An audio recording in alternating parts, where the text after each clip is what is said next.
ба номи худованди бахшанда ва меҳрабон.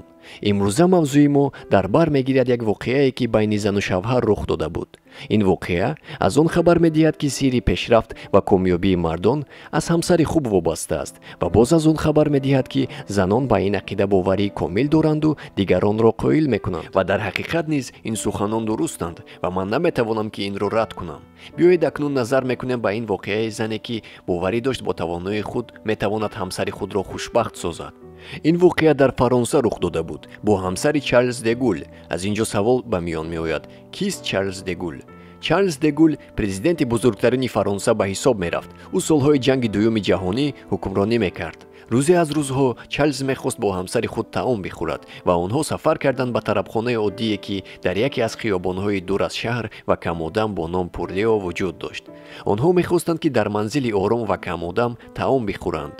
вақте ки онҳо ба тарабхона ворид шуданд, сардори тарабхона онҳоро дар сатҳи олӣ пешвоз гирифт. ӯ дар ҳайрат буд ки худи президенти Фаронса ба тарабхонаи ӯ барои таом хӯрдан ташриф овард.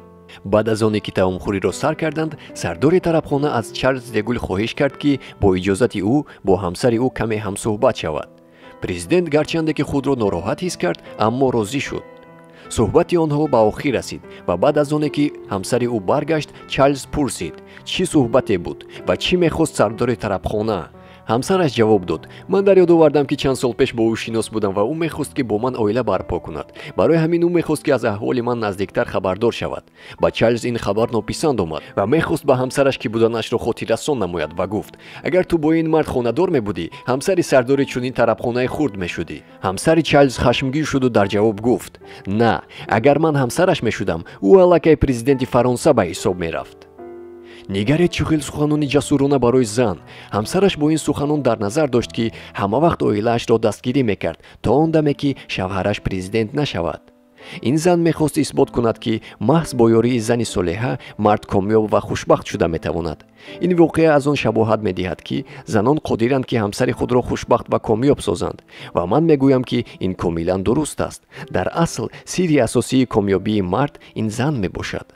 ин дар он ҳолате рух медиҳад ки агар зан ғамхору пуртоқат нисбат ба шавҳари худ бошад. дар асл зан метавонад сабаби асосии қисми зиёди комёбии мард ба ҳисоб равад, агар ба ӯ дар рӯзҳои пастиву баландӣ мададгор бошад.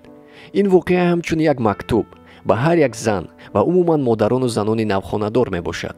шумо қобилияте доред ки шавҳари худро комёб созед, агар таваҷҷӯҳ намоед ба қисматҳое ки метавонанд ҳамсаратонро пешрафт созанд. яъне ки хабардор буданд аз ҳоли шавҳари худ ва наздик буданд ба якдигар метавонад сабаби пешрафти мард шавад. ман ҳамавақт дӯст медорам нақл кардани таърихи модари мову шумо Хадича дуруди худо бар ӯ вақте пайғамбарамон саллаллоҳу алайҳи васаллам ба ғори Хиро мерафт. ӯ танҳо намегузошт ва намегуфт ки ту чӣ кор карда истодаӣ. баръакс, Хадича ҳамавақт дастгирӣ мекард ва бо худ хӯрокаву об гирифта ба ғори Хиро меомад ва аз ӯ дур намешуд. ва дар охир маслиҳати ман ба ҳар як зан ва модар: агар шумо хоҳед ки дили шавҳаратонро ба даст оваред, бояд канора ҷӯед аз хатогиҳо ва дастёри ҳамсаратон бошед. ассалому алайкум.